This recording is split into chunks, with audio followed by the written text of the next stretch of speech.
Hi, everyone, and welcome to Resource Revolution, the resource management podcast. I'm your host, Christine Robinson. On this podcast, we will discuss the real-life experiences of people in and around the world of resource management.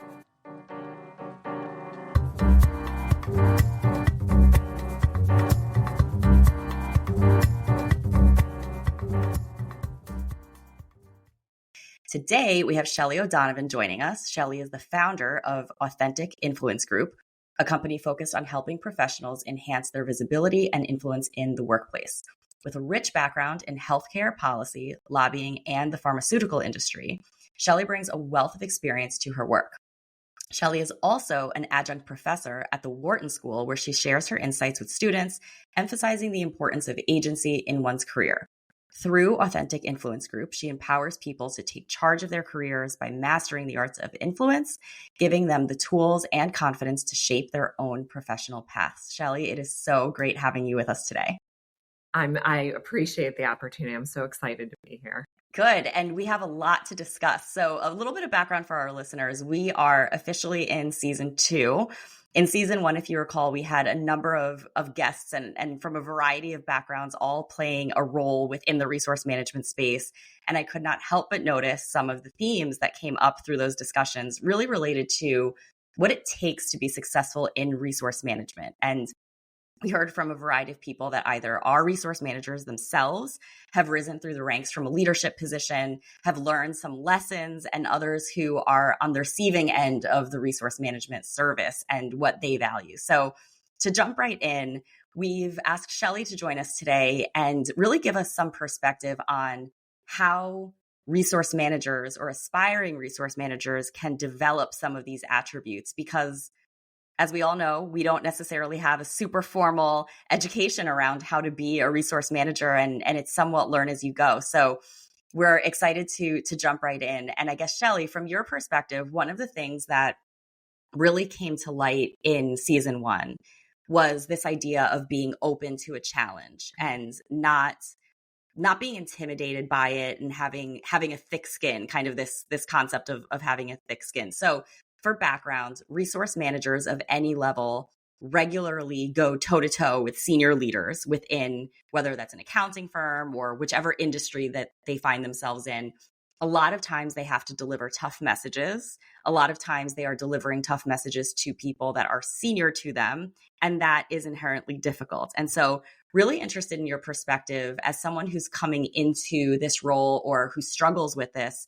Any advice or any thoughts that you can share around that?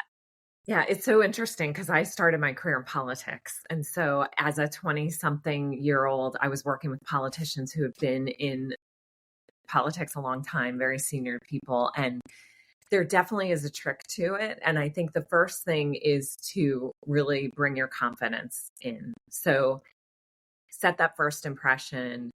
Really know your stuff walking into whatever meeting that is. That is so important, because if you prepare and you have everything ironed out and you know exactly what you're going to talk about, you're going to be so much more confident in that meeting.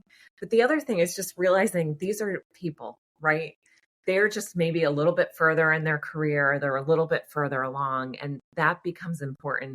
And then also trying to divorce yourself from taking things so positively. So good example I have for you is that I was working with a pharma company and working with a group of senior leaders. And in our discussions, one of the women shared with me that she had just had this, argument in a meeting with the boss, and it didn't go well. And she was really shaken by it. And she was like, I was just so angry. And so we talked about it. And then I said to her, have you seen him yet? And she said, no. And I said, I want you to go back next week and I want you to say something to him. And I said, just say something gentle, like, what did you think about last week? I'm sorry if I got carried away. And he was like, what are you talking about? So yeah, sometimes we put so much pressure on ourselves and we hold the fact that, oh, this was a tough conversation, when in reality, the other person's moved on. They just want to get to the point, right? And composure and holding your composure is so important in the workplace. And so I can go into tips and tricks on how to do that, but that becomes a really important key as well, not letting people shake you in the moment.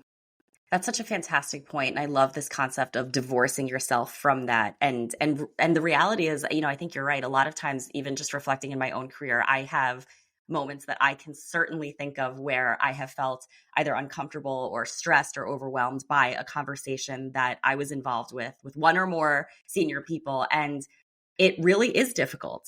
It's a very overwhelming thing to be caught in a situation where you are trying to stick to your guns and message what needs to be messaged, and they don't want to hear it. This is not the message that they were hoping to hear. This is not the outcome that they were hoping for. And resource managers are put in that unique position often where they have a bigger picture of what's going on within the organization.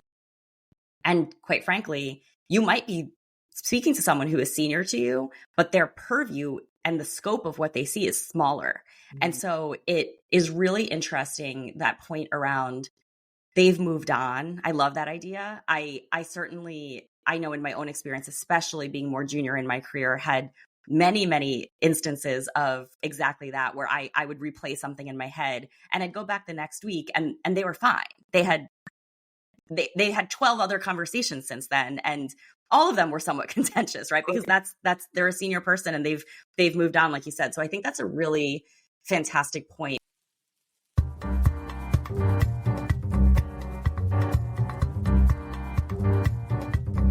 And now a word about our sponsors, Dayshape.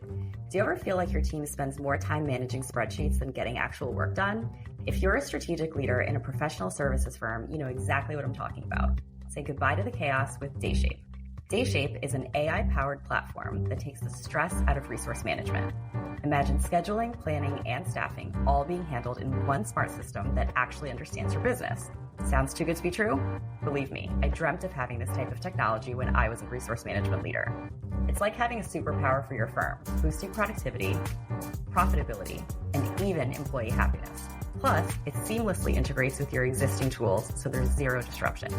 Do you want to see the magic in action? Check out dayshape.com and see how your resource management function can be elevated to a more strategic position. Trust me, your team and your CEO will thank you.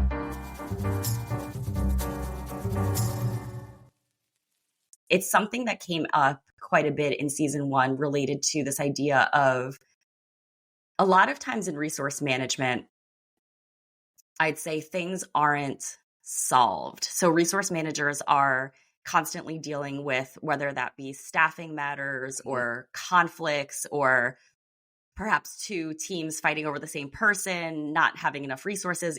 That's the role. That's the type of job that it is. And so this idea of being energized by things falling apart and seeing that as an opportunity is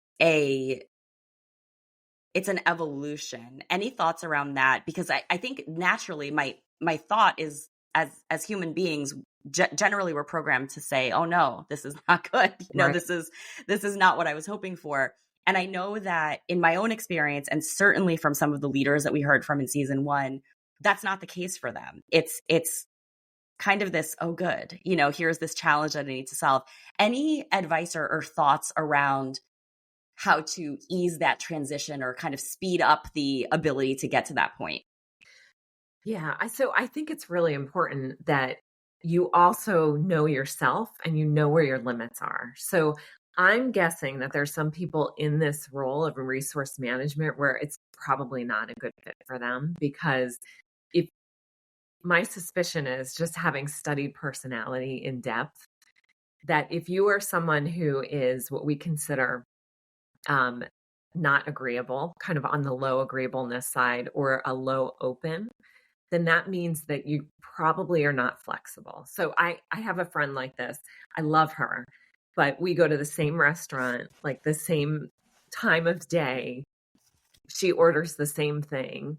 And this would be a role that would not be good for her, right? Because there has to be a certain level of flexibility. So Shelly, I think that's a fantastic point around flexibility and knowing yourself. It's interesting because, in your example, I personally had a situation where I I had been in resource management for a couple of years. I wouldn't say I was senior, but I had a couple of years under my belt, and I started to feel comfortable. And I remember talking to a friend of mine that worked in a completely different industry, and I was telling her about what I do because she finally one day asked me, "What is your job? What do you actually do anyway?"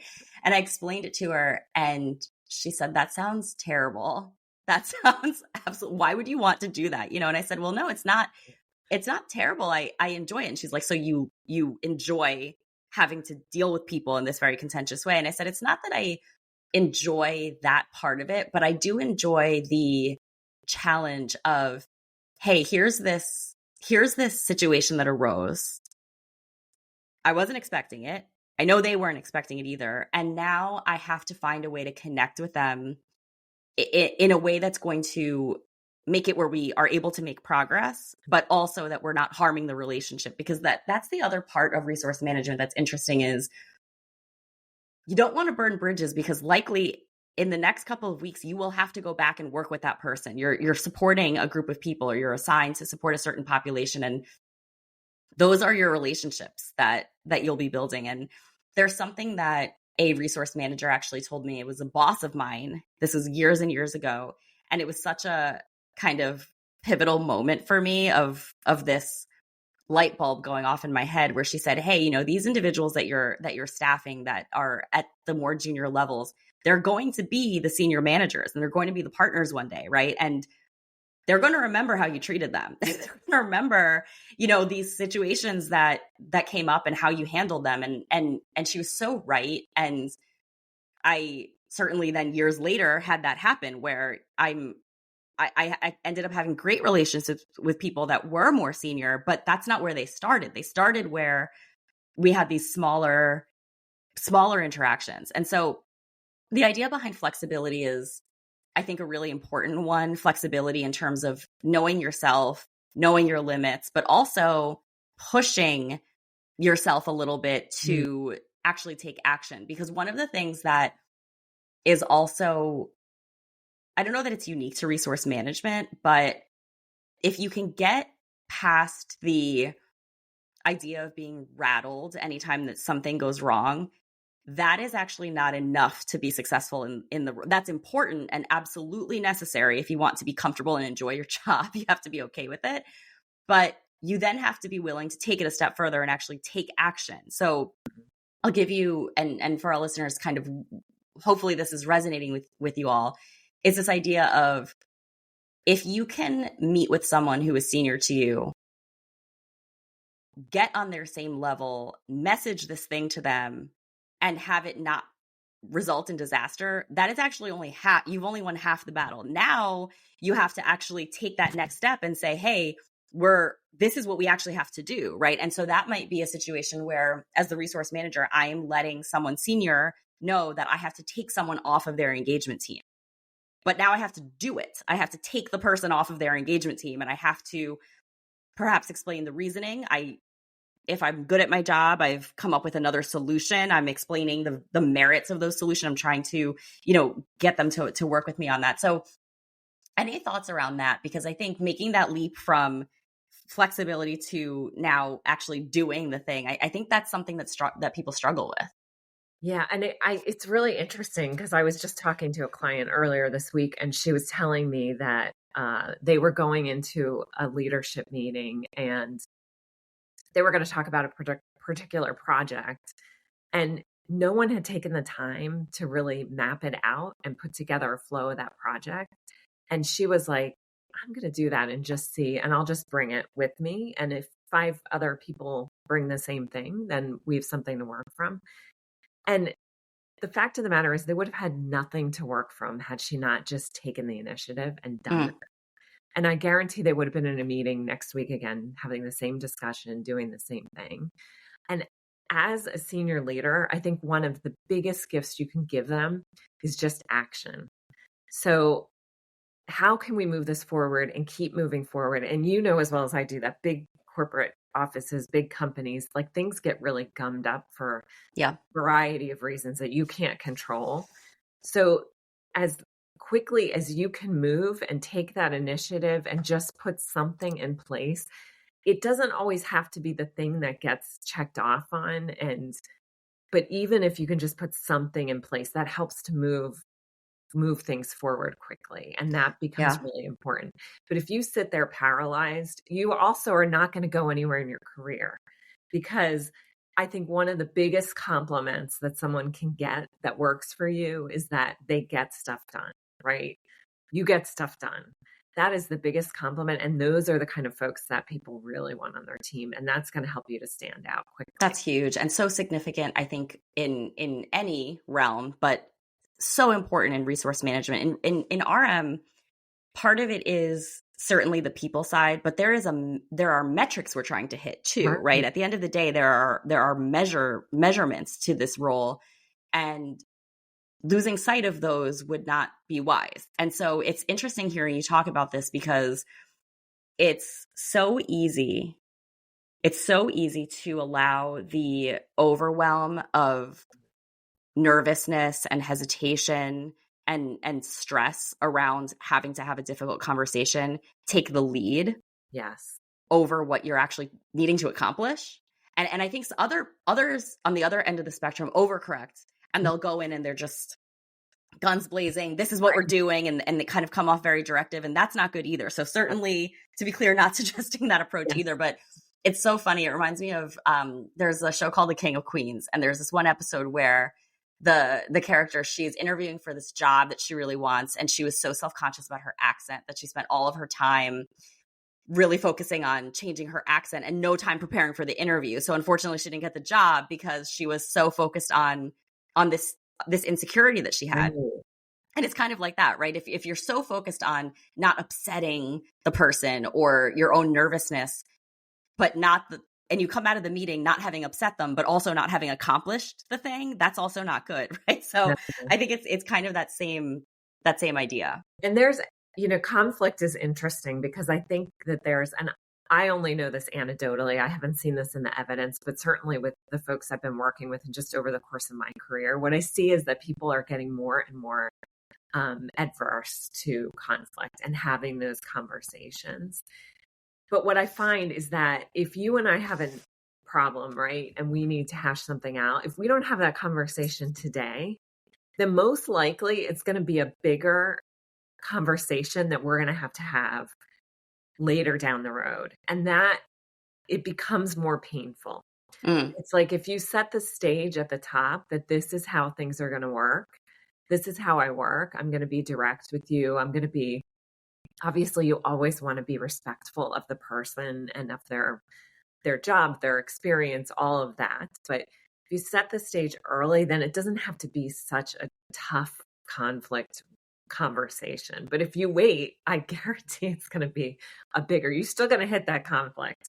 It's just going to be a bigger conflict. There might be more people involved, or, it's just really. It's so true. It festers, right? It doesn't go away. No. I'm curious, do you feel that remote working has contributed to that at all?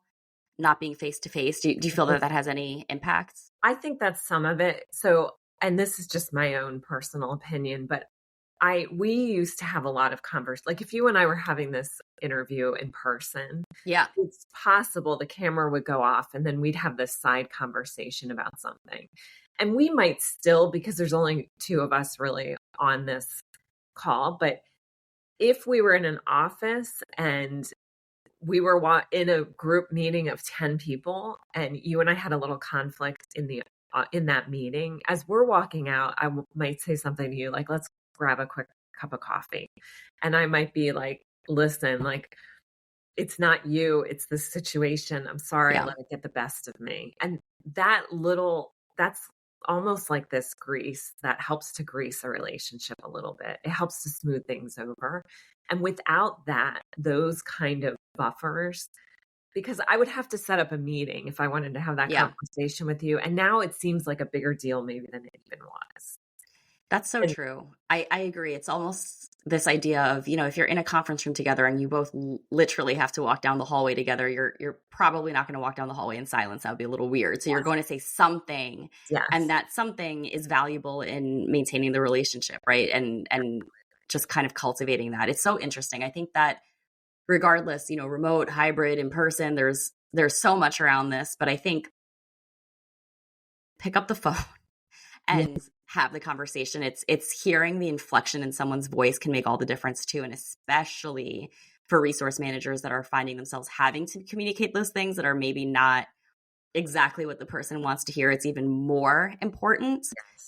Sending an email because you're hiding behind the email and uncomfortable with the message, I promise you comes off. It doesn't look like the person receiving that email doesn't know that you're intimidated to send the email. What Right. they see is someone who's being very directive and possibly even overstepping, which is not a good look for us in the resource management space. So I think that's so true. And moving on to this idea of your own comfort level, Mm-hmm. and that's certainly been a theme in our conversation and absolutely in season 1 with our guests. There's your own comfort level with your limits, right? And we talked about that. But there's also the comfort level with the gray area. So resource management is a situation and a role where there are a lot of moving parts, first of all, because a lot of times one resource manager is in charge of supporting a group of 100, 200 people. And so right off the bat, even if everything's going well, there's going to be moving parts and there are a lot of unknowns. So depending on what type of industry you're supporting, maybe it's a really dynamic industry where you're looking 2 or 3 weeks ahead. You might be supporting an industry, maybe like an audit practice that's looking a year ahead. Either way, there's things that are going to happen, and someone gets sick, someone resigns, you have to fill that. A client, and sometimes it's good things. Work is one, and now we have to staff that work, but we have to figure out the resourcing for that. And so this isn't a question so much of resource management best practices, because that's a whole different conversation around staffing strategies, but it's more, I will say in my own experience, and Shelly, you touched upon it, it's your confidence level, I think, has a huge impact on your ability to actually execute. Because if you're sitting there just chasing your tail of this is a disaster and the sky is falling, and it's like a lot more difficult to get the thing done. Any thoughts on that related to, is that just something that comes with time, or are there things that people can do to actually be more comfortable with the unknowns? Is that possible? So it's like a muscle that you stretch over time. So you can certainly, and personality plays a lot into this. So there are some people who have a really hard time stretching that muscle, and it just causes them so much angst that it's going to be difficult for you. But otherwise, it's like a dial. You can turn it up and you can turn it down. So taking baby steps is really helpful. Just remembering that you are a resource management professional, that you have the background, even if you're new to the role, you bring something, you were hired in that for a reason. And so you need to also think about that voice in your head and the fact that I need to turn that volume down on that voice that says I can't do this. And the more prepared you are walking into those meetings, the more confident you're going to be as well. So that becomes really important as well. So that makes a lot of sense. I love this idea of turning down the dial, because there are competing priorities as you're working through these different things. So any RM will tell you, I mean, while you're stressing about one staffing situation, there's like 18 others that are also happening, right? And what you don't want to do is I'll say, we're not covering best practices today, but a best practice isn't to just go with whoever's screaming the loudest. That's not a very good way of operating, right? And so I think that's so true. And I know for me, something that has worked, and not just worked in terms of getting things done, but worked in terms of my own comfort level, like enjoying my job and getting job satisfaction out of what I'm doing, has been this idea of, it'd be really boring if everything just worked out all the time, because then there's not a lot of intellectual stimulation that goes into doing my job, right? And so it's this idea of someone's coming to me and they're like, hey, I have to talk to you, something happened. I started to learn and genuinely to become excited by it. It's like, all right, what are we doing today? This is going to be something for me to solve, and I think allowing yourself to be excited by that is also a huge part of it, is be excited by it, because the thing is you're going to have to deal with it either way. So you might as well be excited about it and believe that you'll be able to solve it. The other thing too, and this is perhaps goes without saying, but I think serves as a good reminder for any level of resource management, is the person that's coming to you with the problem, while they might be seeming to you like a raging bull and they're coming to you with this huge disaster, the thing is you should get a level of confidence by the fact that they're coming to you, because they're coming to you because they think that you can help them solve this problem. Right. So right off the bat, that should be, if you look at it that way, that should be somewhat of a confidence booster. So I think that's so right. I like the idea of kind of turning down, just tuning out the noise, right? And being able to focus. It's interesting. You know as well as I do too that we want to work with people that are easy to work with. Yes. So if people are coming to you and they are very anxious or upset about what's happening, they're trying to put pressure on you. If you're calm and you're always steady, people want to work with you. I worked a couple of years ago with a banking and investment guy that was doing big deals and stuff. This guy is cool as a cucumber. And he's got probably one of the most stressful jobs. Now, he had been military trained. He was in the Navy for a long time. He was really fantastic. But I think what people got off of him was, they're doing these big deals where there's a lot of pressure, and he walks in the room and he's just this sense of calm, and he sets the pace. And you know as well as I do that if you walk in a room and somebody's calm and they really are listening to you, and that is just a game changer, and people want to work with you then. It's hugely impactful, and it's part of the way that you carry yourself. Yes. and demonstrate this authority in your own role, and the confidence in your ability to solve and collaborate with them to get to that answer. And yes, I think some of that comes with time, but I also believe that there's different ways of looking at this, right? You can be a resource manager and think, here are all of the awful things that went wrong all day that were not what I planned, and this disaster. Or you could think, here's all the ways that we solved problems today, right? And yeah, it wasn't what I was thinking the solution would be, but this is how it worked out, and it's great, and we're going to give people opportunities. The thing about it, and this is what I've always found gratifying about the role, is every situation has an impact on someone's career. And I mean, how cool is that? Like you get to impact the way that someone's experience is coming together for sometimes months at a time, depending on what they're working on. And I think that's something to be proud of, and it should give you a confidence boost. Speaking of which, as resource managers are influencing and impacting the careers of others, right? Something that they don't always do very well is think about their own career path. And some might say, well, that's because there isn't a great formality around resource management career paths. And okay, fair. That's true. Part of it is also this idea, and this came out many times in season 1, resource management for the most part, and I hope that this changes. I hope that in 10 years from now, we are having a conversation where we're talking about the steps in the resource management career path. But for today, what many RM leaders who have been successful will tell you is that they have had to create their own path. They have had to find a journey and build that for themselves. And that is the case in many industries. So accounting has had resource management in a variety of forms for a long time. And I would say in that industry, perhaps the career path is a bit more defined, though certainly not as defined as some other professions. And in other industries, they're just exploring this idea of resource management. And so suffice it to say, the career path is certainly not laid out. And so we're dealing with that sort of squishiness around the career development. But then you're also dealing with people that are in roles that are difficult. And so you have to have this desire to advance, to want to keep doing that. And so Any thoughts on that piece specifically? Just this idea that oftentimes resource managers have had to carve their own trail, and people will hear that sometimes and they're like, well, what does that mean?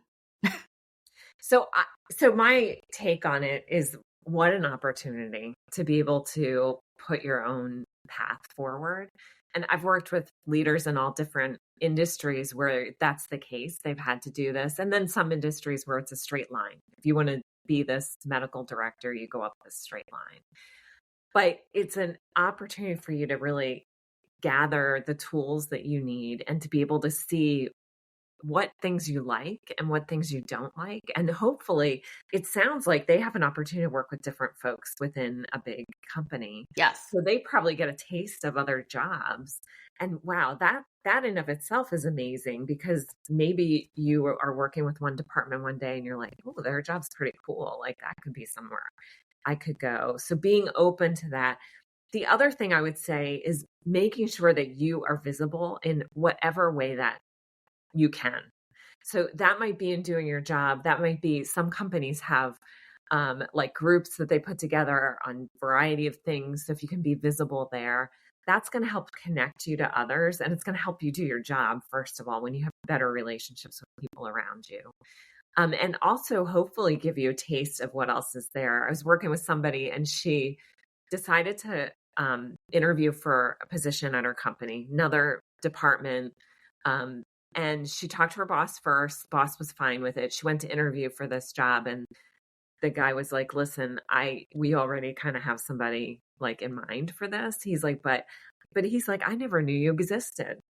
Yeah. He's like, I'm going to keep an eye on you. And, fast forward 6 months later, he decides to add somebody else to his team and he takes her on board. And so you need to network within your company as well, not only to help your job, but to help just make that path. And you never know, somebody might have a need for your skill set. And it sounds like a great position in which to really highlight all the different things that you can do, because leaders in all different departments and all different levels want problem solvers. And that seems like it's right at the core of what your folks do, is solve problems. Absolutely. No, I couldn't agree more. And I want to highlight something you said around visibility. That is not something that RMs do well.